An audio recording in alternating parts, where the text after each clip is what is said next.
everybody, and welcome to the Thunder and Lightning video game, the gaming news podcast. I'm Thunder. And I'm Lightning, and as you can tell, we've had some big changes here over at Thunder and Lightning Gaming. You can now see us kind of on this podcast. You can sort of see us. If this is terrible, please let us know. Yeah, and let we'll us know. Change it. We thought it was cheeky. We thought it was cute. Yeah. If you would rather us big screened, get a good look at us, that's up to you. The point isn't to be looking at us, though. The point of this podcast is to talk about video gaming. The point of this podcast is it's for the gamers, bro. It's not just Pac-Man anymore. So I go first this time. Sure. This week, I've been playing a video game that I'm going to bet you've played, and I'm going to bet everybody listening has played it. Oh. Because I've been playing, I don't agree with this statement, but I've been playing what some people have said the greatest video game of all time. I've been playing Legend of Zelda Ocarina of Time. Interesting. I didn't know you were. Yeah, so it's on Switch now. Yeah. And first of all, may I say that the people who are like, the Nintendo's 64 online has lag and it looks shitty, and they're wrong. Don't listen to them. They're being haters. It runs fine. It works fine. Okay.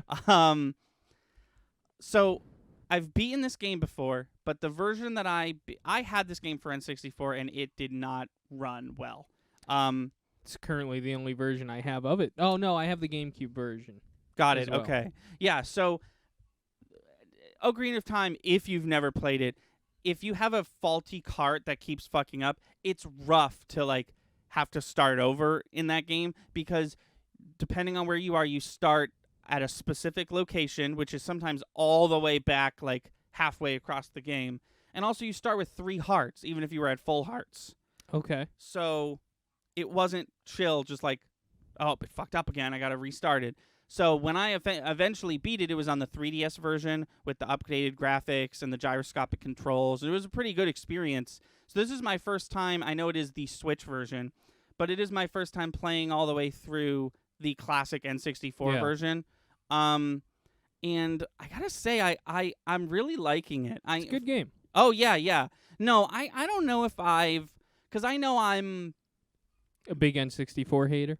I'm not a big N60. It's not that I'm an N64 hater. It's that I'm the number one person that I know who is like, oh, is it old? Then I don't want to play it. Yeah. And I feel like, allow me to expand my opinion of that a bit, because I feel like the reason I say that is because if it's an old game, sometimes old games have bad controls and archaic mechanics. And sometimes if they do, those can be frustrating. And I think these old games, the rate at which I like it depends on how much fun I'm having. So Super Mario 64, a game that I shit on constantly. Yes. I'd say that when I'm playing that game, I'm probably 15% of the time I'm having fun, and 85% of the time I'm frustrated at the controls. Okay. And I'd say it's almost completely reversed for Legend of Zelda Ocarina of Time. I'd say that probably 20% of the time I'm frustrated at the controls, and 80% of the time I'm having a lot of fun. Which is saying something to its, staying power. I've always understood that Ocarina of Time is an important game in the legacy of video games. But I feel like younger me was sort of like, it's not that big a deal, it's just a Zelda game. Playing it again now, I am really liking it. I am a little impressed with myself because I just keep remembering things. I keep doing things that I'm like, oh, I should do this, and then it turns out to be a bigger reward than I remember. Like the chickens, I was like, I remember how to do the chickens, I'll just do it. I thought you get a heart piece for that. You get a bottle. Yeah. And if you do if you race the ghost gravedigger, you get the hook shot. Yeah. I thought it was just a heart piece. I just found the hook shot. I was like, oh, great, cool. A super useful item. Awesome. So that keeps happening. I'm halfway. I'm most of the way through the fire temple right now. Yeah, the end. I'm really liking it. I'm having I was passively playing it because I was playing a lot of Dr. Mario 64 when the Nintendo 64 online stuff dropped. I was playing a fuck ton of it because that no joke, might be my favorite N64 game. My favorite. I don't know if I said favorite or not. I think I might have said best. No, you said favorite. Oh, okay. But I was just sort of like passively playing Ocarina of Time. Like it was like late one night, and I should have tried to go to sleep, but I was like, oh, I'll boot up Ocarina of Time, fuck around for a bit. And I got the shield and the sword, and I entered the dungeon. I was like, sick, I'm going to bed. Mm-hmm. But now I'm like, it is the game I'm playing. I'm like hooked again. That's awesome. On Ocarina of Time. It feels awesome to play an old ass game and just like have it completely. This happened with the NES version of Fire Emblem when it re-released on Switch. I was just like, I can't believe that the game that I can't stop playing and talking about is an NES game. Like, it's just cool when that happens. Yeah. I mean, if you're really into it, do it on the channel. I don't know about doing it a second time, but it's a big undertaking. Because there's no like New Game Plus mode, right? That's only in the GameCube version that happened. I think the GameCube version like is New Game Plus mode. Like there's like you could play regular Ocarina or you could play like Master Class or whatever it's called. But I don't think I think you just beat it and then if you want you can start it again. So I'm not quite sure. Looking forward to that expansion pack expanding. Looking forward to Pokemon Snap. Looking forward to Paper Mario. I'm just looking forward to more N64 games because currently it's a very small catalog, but it's a very small catalog of some of the best N64 games they've ever made. And some weird ones that no one's literally ever heard of. Like Wingback Commander or whatever the fuck that game is called. Tried it. It's very bad. Don't play it. So yeah, I'm looking forward to that. How was your week in video games? What have you been up to? My week in video games was actually a bit interesting. I didn't play anything per se, but there is a game that I really want to get. I don't know if you know anything about it. Knights of the Old Republic. Oh yeah. For Switch, the remake? For Switch, yeah. The Star Wars game. Yeah. This is my chance. So I was never a PC guy. So here's the deal, right, with the Knights of the Old Republic. I'd say wait, because Knights of the Old Republic is getting a remake. Like a legitimate straight up and down redo of the game. The version that's on Switch is the original version. Gotcha. So if you don't care about graphics and you just want to play KOTOR, then go for it. But if you're looking for the KOTOR remake, that is not out yet. It'll be out probably next year. Okay. I own KOTOR. I've played probably a half hour of it. I played it like recently, like 2019 or something. It was super. Didn't play when it came out.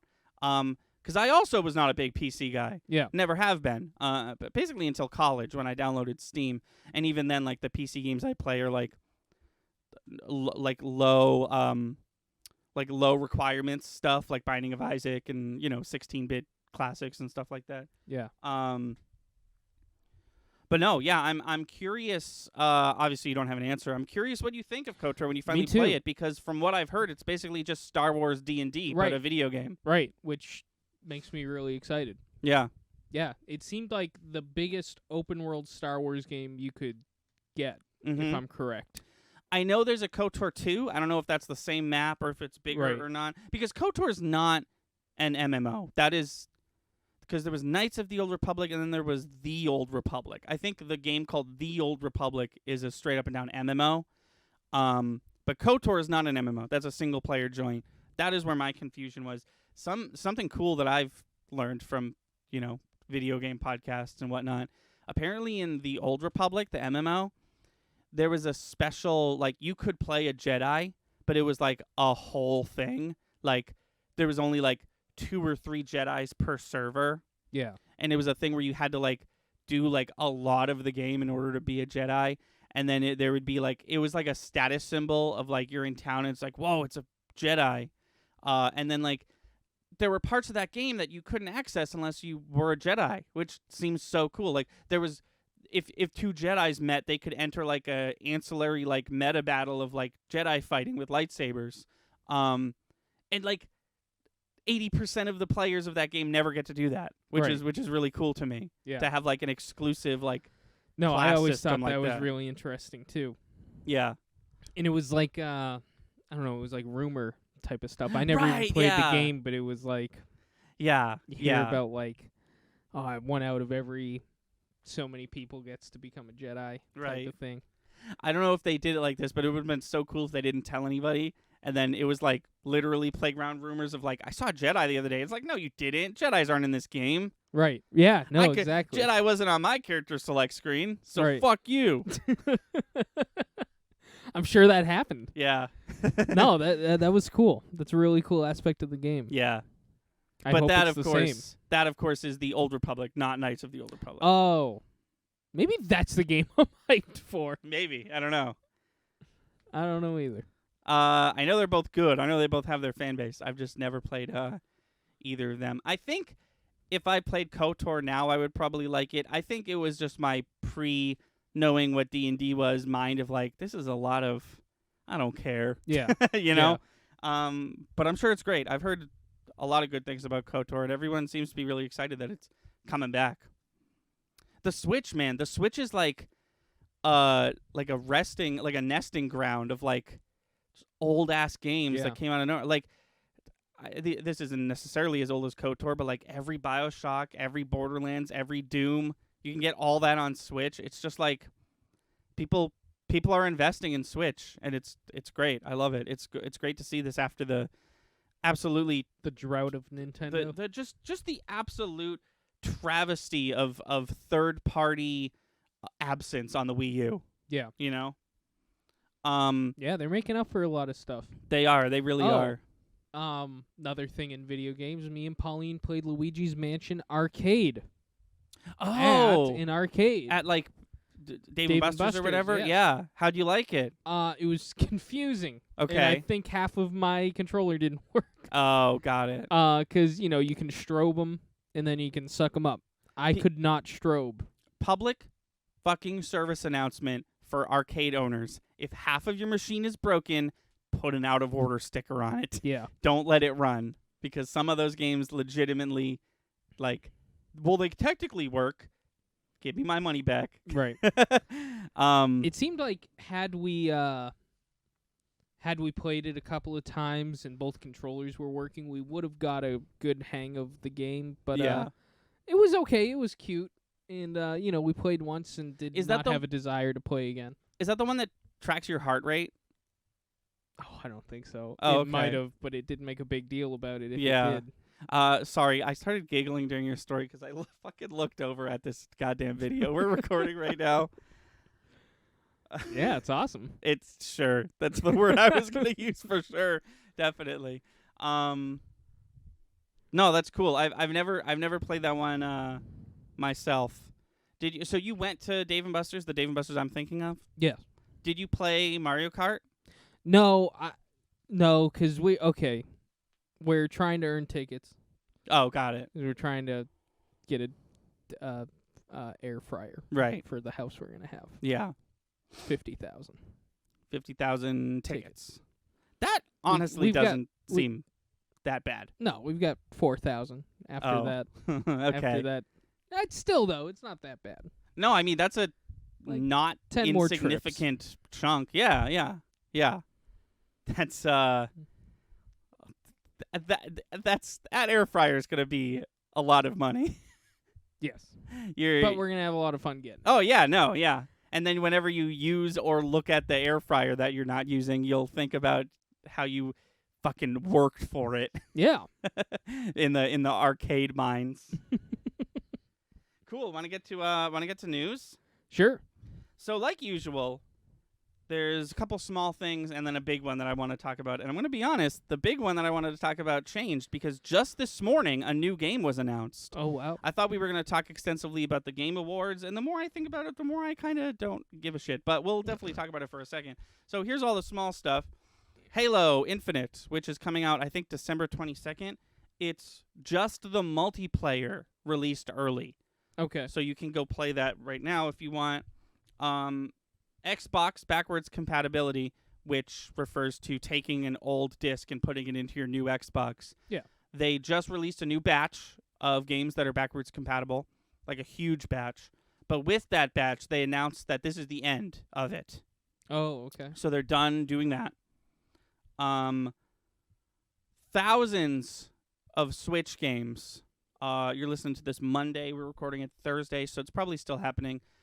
Thousands of Switch games are on sale right now. Okay. There's a big, huge Black Friday, Cyber Monday sale going on now on Nintendo. So if you've had a Nintendo item game that you've wish list, maybe go check it out now. What are you looking at? Knights of the Old Republic. Oh, yeah. The whole time we were talking about KOTOR, it was just sort of on the TV No, but screen. also I want it. Is it for sale? Probably. I don't know. I mean, it just came out, though, right? Yeah. Is it? Give me a sale. Okay. Transformers are in Smite, so if you play Smite Battleground for the Gods, you can play as Optimus Prime, Starscream, and Megatron. Something else? What happened? Robots Sorry. in disguise? Yeah. Except this time it's other gods disguised as Transformers. Yeah. Also, gods in disguise. Yeah. As robots. As robots. They released a skin that is just like so cool that I wanted to tell you about. So in the past they've done things where it's like, if you sub to our Instagram, you'll get a free skin. And those skins are usually like, whatever, who cares? It's just like, it's Zeus, but instead of blue, he's red. Yeah. Amazon Prime, which is a paid subscription service, if you have an Amazon Prime account, you can get an exclusive Loki skin. It's Raphael from the Ninja Turtles, but he looks like he's from the comics. He's in black and white, and he's got the red headband. That's cool. It looks really cool. And then G4 is back. G4. Do you know what G4 is? We've talked about it. If you want to give an explanation. So G4 used to be a television channel for gamers. They essentially had two shows. It was Attack of the Show, which was, nerd geek news, and then X-Play, which was specifically video game stuff. That channel got uber super canceled. Not the new 2021 version of the word canceled. They legitimately okay, gotcha. They legitimately got canceled. No more G4. G4 is back. Up until recently, it was only a YouTube channel. Now it's a television show, in quotes, because it's on Twitch. It's not actually on TV. Oh, but they have a specific partnership with Twitch where G4 is on Twitch now. Attack of the Show is back. It's got Kevin Pereira again. X-Play is back, which is cool because it's got Sessler again. But it also has The Completionist, which is pretty cool. The Completionist says that being on X-Play is literally his dream job. Nice. So now he gets to do it, which is super cool. Yeah, so that was pretty cool. Probably going to watch that at some point. The Game Awards, which is December 7th, they announced their nominees. It's the same old bullshit as usual. Red Dead Redemption 2 is getting Red Dead Redemption 2 and Last of Us 2 are up for Game of the Year. No, I mean, Game of the Year was everything you'd expect, It was Resident Evil 8. It was Death Loop for some reason. What did surprise me was that Psychonauts 2 is up for Game of the Year, which is awesome because I really liked that and I didn't know if it got the news or the player base that it deserved. What I do want to talk about is the family game section. I feel like my mind always goes to this because that's where all the Nintendo games are. Right. And it's like the nominees for family game are Super Mario Party Superstars, Pokemon Snap, new Pokemon Snap or whatever. And it's like, why isn't new Pokemon Snap up for Game of the Year? I know it wouldn't win, but why isn't it up for Game of the Year? Why is it sectioned off into the family games category? I think it's probably, I don't think the gaming society has fully accepted the fact that the Switch is more than just your mom's Nintendo. Which is frustrating because I feel like the developers have, but I not. meant to say your grandmother's Nintendo. Your mom can have a Nintendo. Yeah. But also, I'll bring up what I always bring up. New Pokemon Snap's a one-player game. You're not going to play that. We'll take turns, I guess, right. Mom. And then the big one that I want to talk about for a bit, Warner Brothers. We've talked about this before, I think on the last podcast, but Warner Brothers has officially announced its Smash Brothers clone. Oh, okay. It's called MultiVersus. Okay. And there's a few things worth mentioning. So, first of all, it's going to be free to play, Okay. which is interesting. It's going to come out in 2022. It's going to be free to play. Free to play is very interesting because they have to make their money somehow. And there's never really been a free to play Smash Brothers game before. I'm curious to see how that would work, because I think that what it's probably going to be is that there's like 2 characters that are free and the rest you have to pay for them, Right. or something like that. That being said, there's not enough characters to warrant that kind of thing. They're obviously not done announcing them, and we're going to get to characters here in a bit, because there is some surprises based on the roster we talked about last time. The other weird thing that they said was there's a focus on co-op. You can play solo, but they want you to play co-op. Like, they want you to do 2v2. That's like the way the game is being made. Okay. What really pushes it over the top versus its competitor, which at this point is just Nicktoons All-Star Smash or whatever it's called, there's actual voice acting in MultiVersus. They got the actual voice actors to voice their thing. They got Tara Strong as Harley Quinn. They got Kevin Conroy as Batman. They got the kid who plays Finn to play Finn. So, that's huge. Yeah, that's huge. cool. The Nicktoons game is fucking silent, and it's like it really takes you out of it more than you think it would. Oh, I believe it. I want to get to the roster though, because it's interesting. So, let me just find it real quick. Nope, no, not downloads. We want screenshots. Oh, we want screenshots and downloads? Yes, okay. So, here's what's up. Last time we talked about this, this was the roster. There's the original character, which I thought looked like a dragon. We now know what it's called. It's called Rain Dog, as in a combination between reindeer and dog. Okay. So, just to quickly go over them again, we got Steven Universe from Steven Universe. We got Batman, Harley Quinn, Superman, and Wonder Woman. We've got Gandalf the Grey, Rick from Rick and Morty, Finn and Jake from Adventure Time, Shaggy from Scooby-Doo, Tom and Jerry one character, and Bugs Bunny.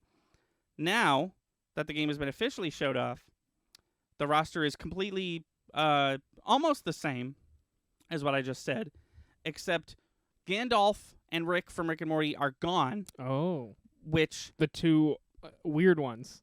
They've been replaced with Garnet, another Steven Universe character. Okay. And Arya Stark from Game of Thrones. Oh, no, that's still weird. They did, I will give them this, they did get Maze Williams to voice Arya Stark. That's which good. is, like, incredible. The fact that they're not on this character select screen makes me think that they will be eventually, because they were original renders of these characters, you know?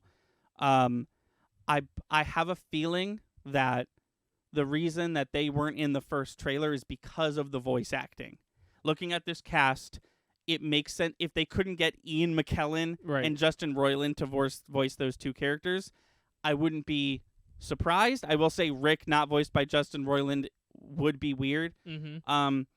But there's definitely going to be more characters. This character on the select screen has room for 2 more characters, but they said, like, multiple times in the trailer I saw the words, like, more characters announced soon.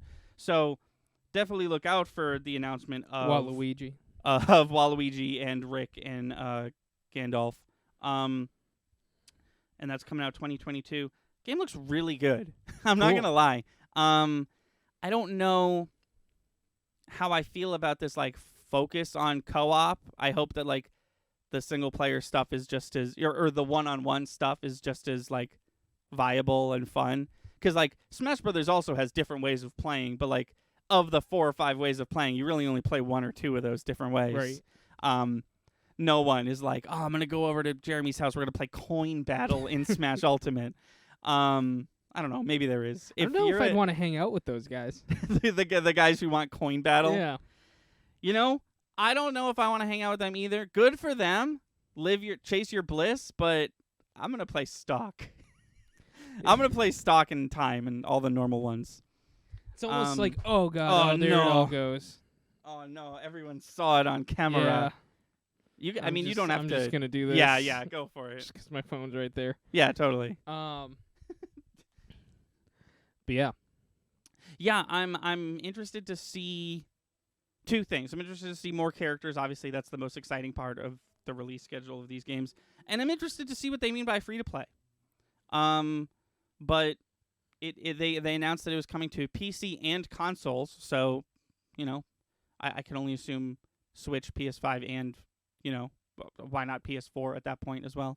But yeah, that was today that was announced. This, of course, will go up on Monday, but Thursday, the day we're recording this, I literally woke up to that news. What do we think of the name MultiVersus? Because it doesn't have the word Warner Brothers in it. Yeah, it seems a bit cop-out-ish.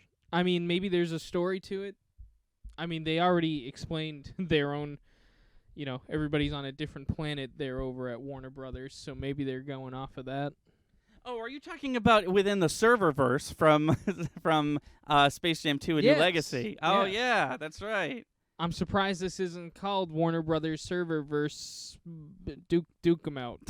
Warner Brothers into the serververse, Duke 'em out. What do you think? Who are some characters you'd like to see in this game? Okay, you said liked, which does change what I was about to say. Obviously, Warner Brothers. They got to be Warner Brothers characters. Right. No, yeah. My number or one, Hanna-Barbera. True, yeah. My number one is still Space Ghost, I think. Yeah, you were saying you'd want Space Ghost. That would be interesting. Like we were saying last time, there'd be a lot of questions. Yeah. If they were to do Space Ghost. My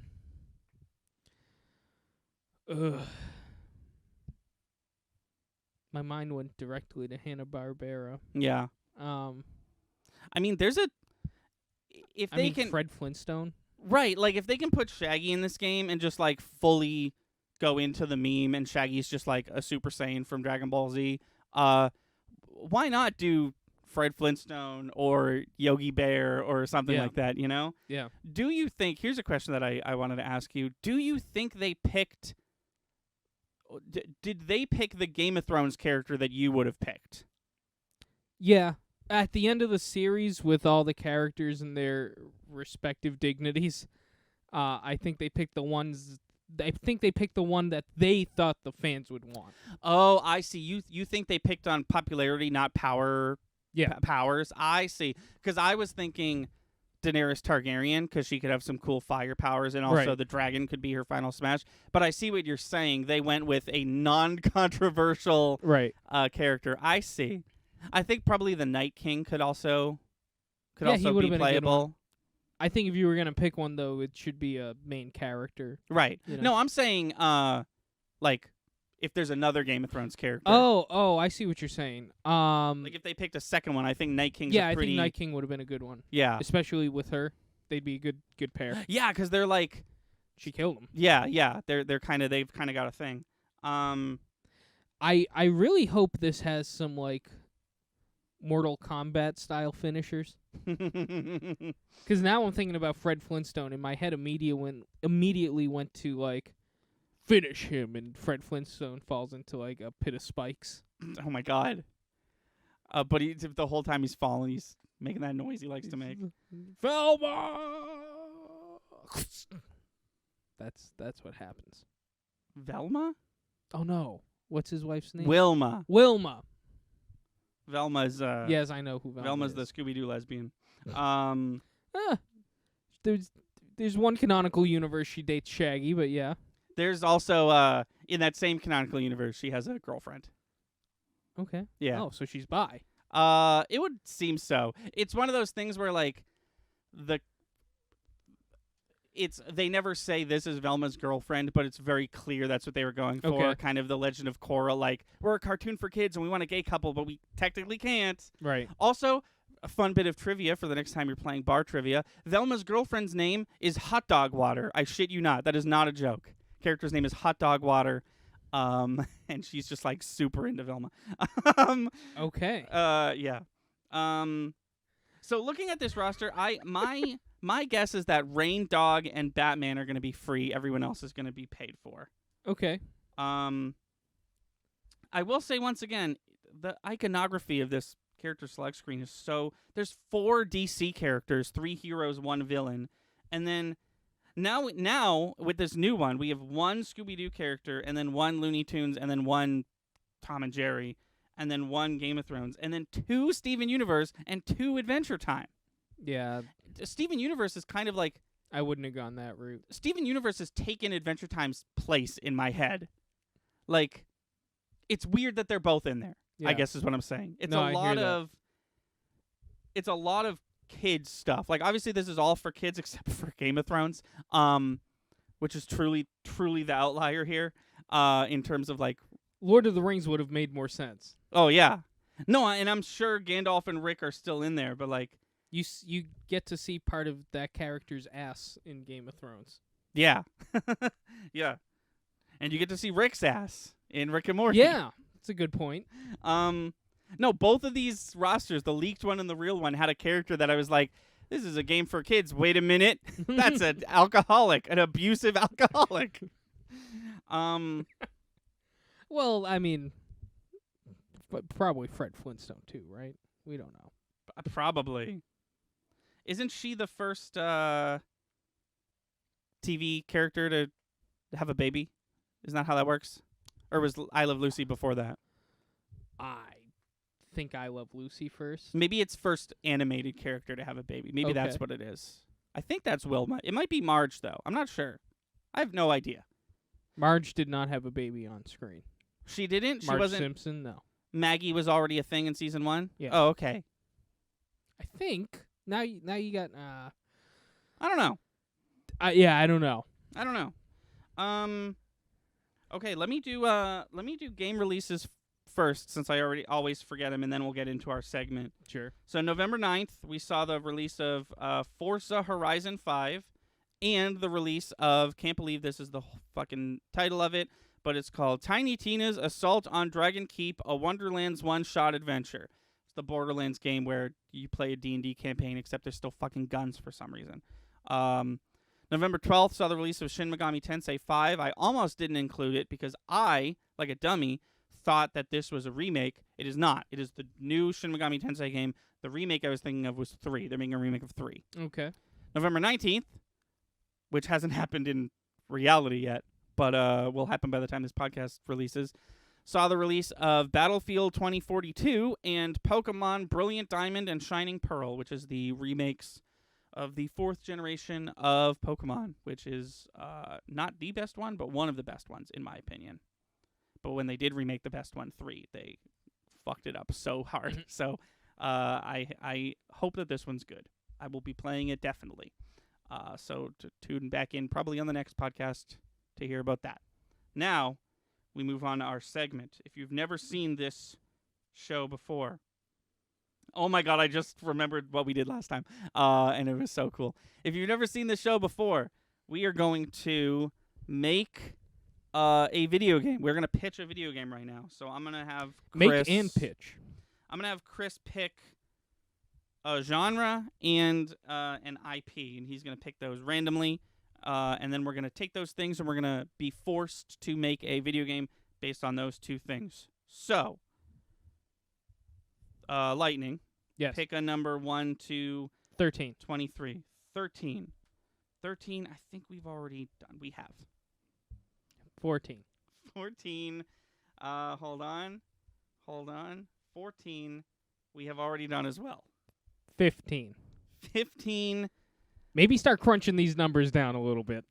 Maybe there's a better way to do this, probably. 15, I believe we also... Oh, no, wait, no. 15? Hold on. Boop,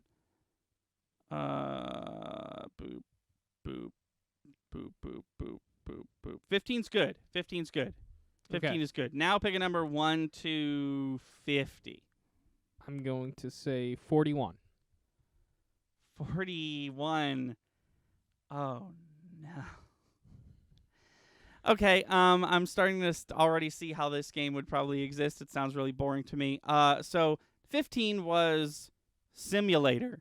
Okay. Simulator is, what it says on the tin. You simulate something. We of course already had. We sort of had a job simulator in Teleportation Vacation Station, or whatever we call it, but that was technically our VR game. And number 41 is... I just want to preface by saying I was trying to do a broad It's the United States Postal Service. So, you could already sort of see how that game would be boring. So let's make it not boring. Yeah. Could it be Could it be fun? Ask that. Could it be fun? Maybe. I don't know. fantastical in any way? Or is this a Not if it's a simulator. honest to goodness simulator? Okay. It's a very narrow walkway we have of USPS is a real thing, and we must now make a simulator about it. And like we have to try and have a interesting and engaging enough conversation that it isn't just us being like, so it's a game where you're the USPS. I've okay. Tell me if this fits the genre or not. Okay. I was going to say this is kind of sort the court style. Okay. But, I know that's not a simulator per se. Right. You'd be correct. So, you have your mail route. Okay. And there's certain obstacles on this route. Oh, your mail route. I'm sorry. I misheard you. I thought you said mail room. Route. Mail route. Got Your it. mail route. I'm back with you. Route. No, fucking simulator of the mail room. That's what I'm thinking. Fucking get the job. Just go work in the mail Well, room. there are games like that. Like fucking there's like Sports Manager Simulator where you're like behind a desk the whole time, and there's literally like YouTube Simulator where you're in your room being a YouTuber, and the whole game is like taking care of like different meters and Hold on. I've got two pitches now. Okay. You just got me. I know you were joking, but now I wasn't. Those are That's how when I said simulator, that's what I meant. Those types of games. All right, listen. This is a game like Papers, Please. Okay. This is my new idea. Okay. Have you played Papers, Please? No, but you've told me enough about it. Oh, where I okay. know. It's fun. We should play it. The end. You sort the mail similarly to how one would sort a court. Okay. No, I'm just kidding. So you're sorting the mail. And in the mailroom, whoever's job this is, I don't know too much about the postal service. Me either. But they have to check for contraband. You Right. can't send shit in the mail Right. that you're not supposed to. However, people tend to do so. And I think maybe there's like the game starts with like, hey, there's been we have reason to believe that there might be a few dangerous packages coming through our postal room this afternoon. Mm-hmm. You need to be sure you can sniff them out, and they could be very hard to detect. You have to use your postman Like senses. knowledge Yeah. to figure out what's right and what's wrong, and why this one could be dangerous, why that one's dangerous.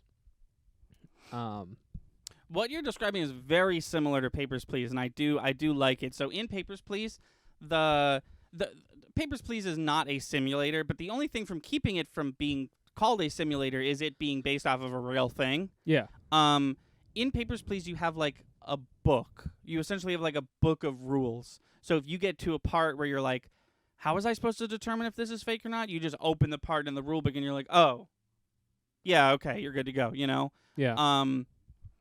So I think we could definitely do something like that. If we're truly going to make a Papers, Please like, which I think this would be the first one ever, I think, because Papers, Please is fun. Yeah. I think there's a way to make this fun. I think making it a standard simulator like Sports Manager Simulator or whatever the fuck it's called would be boring because I think those games are Right. boring. Well, But no, then you I think there has to be a muddled through line in this game. Yeah. There's certain letters that, correspond to the plot that's happening that you slowly figure out throughout Right. the game. And I think at the end of the game, it's the end of the day, and I think it's like a next morning type of thing, and you read the paper and you find out if any bombs exploded. If or what any... you did helped in any way. Right. Yeah. So interesting. So could this similar to Papers, Please.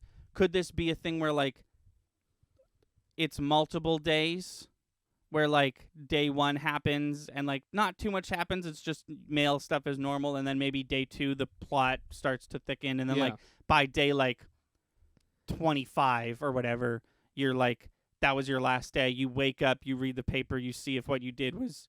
You got the title. Interesting, because I can't think of anything other than United States Postal Service Simulator. 50 Days a Postman. Okay.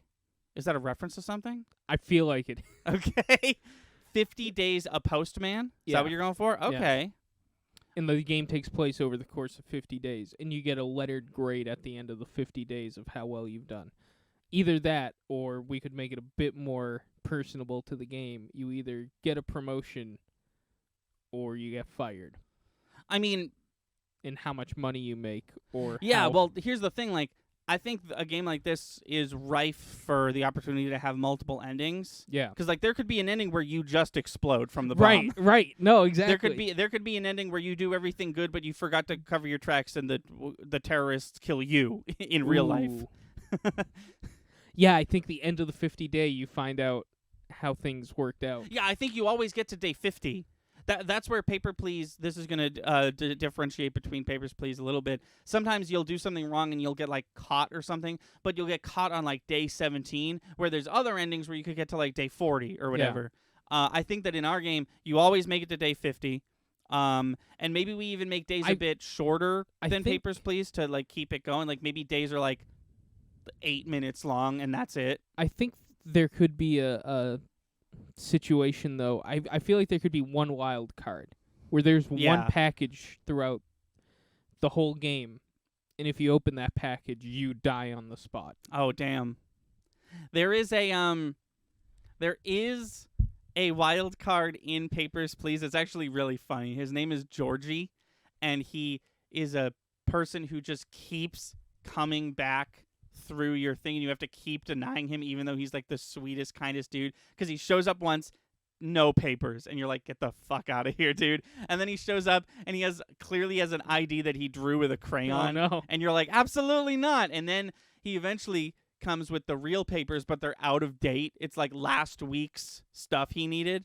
And then when he finally, if you follow his storyline all the way through, when he finally makes it through the gate with the appropriate papers, he gives you a little collectible. There's collectible coins in that game that are hard to get, and that's the easiest one because you do his way.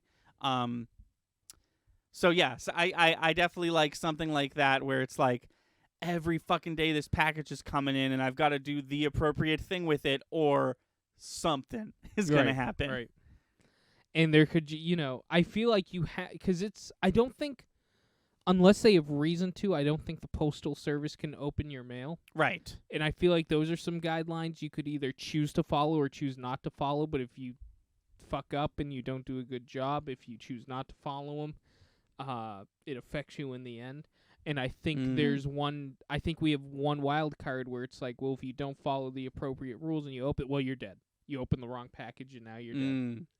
Right, because, I like that better, because you're not supposed to be opening these packages, but sometimes you kind of get the implication from the story that even though it's not allowed, you're going to get docked pay or whatever, you should probably open this one. Yeah. So it's like, as long as you don't open this one, you're fine, but, like, we frame it in a way where it's like, you could open it. Yeah. You could. And then if you do... No, I think you have total control. You can open every single piece of mail, and I think... But it's like one of those things where it's like, why would you? Well... I think the reason you would out of game is because if you open every piece of mail, I think you're going to get the full story of the game. Oh, I see. So you think players will, like, after playing this game once, they'll just, like, throw a campaign and open literally everything to read all the... I see. And if you do or don't, somebody will do it, and whoever does that, they get the full story of what's happening. Oh, see, I like that. That's an element... That's an element that I can really get behind of, like... Some of the mail is pointless, but it still makes it cool. Like, maybe we could even have, like, sub-narratives of, like, these two people are sending love letters back and forth to each other, but it has nothing to do with the terrorist plot. Yeah. That's really cool. I like that a lot. Do you think the USPS will let us license them for this video game? Even if they don't, you just make up your own. Just make up your own mail service. Yeah. No, I like this. So Me too. what did you call it? 50 days a postman. 50 days a I postman. think what I'm referencing is I think there's something called 50 days a salesman or something like that. Okay. I don't know. What was this? This was USPS. Whoops, USPS. And then it What was... a fun game we made. Simulator. We keep simulator. That's how you spell that. Christ. We keep making we keep getting dealt shit hands, and we keep coming out on top. Yeah. Last week, if you didn't listen to it, we made a party game based off Abraham Lincoln. And we made it like a Jackbox to play with your phone situation, and it's called Murder at Ford Theater, and it's probably my favorite game we've ever done. It sounded really fucking fun. I keep thinking about the YouTube game that we made. Yeah, you shooters. You shooters. Where it's an FPS where you're shooting the subscribers out of people, I think is what it was. You're shooting shooting like clout at people, and like if you shoot someone with like if you have this many subscribers, it's like a weird like D&D THACO style like multiplication table of like I shot a person with this many subscribers, so now I gained this many and stuff like that. Well, so I think no. What we decided on was how many subscribers your actual channel has in real life determines how stacked your player is. Oh yeah, you have to. It's a YouTube oriented. Like you have to connect your YouTube channel. That's right. Yeah, we've come up with some stuff for sure. It's a fun segment. Oh yeah. Glad we did this. We've got a bunch more. I'm gonna have to find a new way of. I think you just take out the ones we haven't done yet, and then just say, okay, now the number's 1 to 7, and 1 to 30, whatever's left. Oh, you know I what I mean? see. Yeah, I could do that for sure. I could do that. Yeah. Okay. In my head, I was like, but then it would be like 1, 3, 4, 8. But then you just renumber them. Yeah. Yeah, of course. That makes sense. I should have been doing that from the beginning. That's okay. Eventually, though, we are going to run out of genres and just going to have to open up all of it again. Yeah, I think what we do is, always a new topic. Right. But just recycle the genres once we run out. Yeah, I think once we use them all, we'll just, like we used to do with Almost Fancy, how it's just like, we're done, we're resetting, they're all back on the table again. Yeah, for sure. And if that's the case, actually, let me look at that again. Yeah, we have 23 and we just did 13, so 10 more and then we'll do a reset. Cool. Cool. That's going to do it for us. Hey, that's a whole 48 minutes we talked about video games. Nice. That was good. A lot of stuff happened. Yeah. Video games are great and you should play them. I tried to. I meant whoever. Let's go back over here. What if that'd be so? I just take the very end of this podcast to call you out, like you should play more games, asshole. Such a weird vibe to end it on. Thank you for listening. Thank you for watching. If this sucked, please let us know, and we'll change it to something more normal. We just thought it was a cute little idea. Follow us on Twitch. Subscribe if you feel so moved to. We've got channel badges, emotes, channel points, all the things that normal affiliates have. It's every Wednesday and Sunday, 5 to 7. Soon to be Fridays as well, as talked about on the 100th episode of our... Oh, that's the other thing. If you're watching this, like, why are they showing their faces at all? It's because we're doing that now. All of our podcasts are going to have face cam. Most of them starting in, I think we said January, are going to be... First Friday in January, we will be streaming all of our podcast content. We'll have a new schedule for that. Yeah, which, as I said last time, just want to... Because it's kind of not a podcast, that also does include Bop or Flop. That does include Bop or Flop. So get hyped for that. Yeah, lots of cool stuff potentially happening. If everything goes according to plan, happening on this channel. But thank you so much for listening to this podcast. And until next time, I've been Thunder. I'm Lightning. And we'll see you later.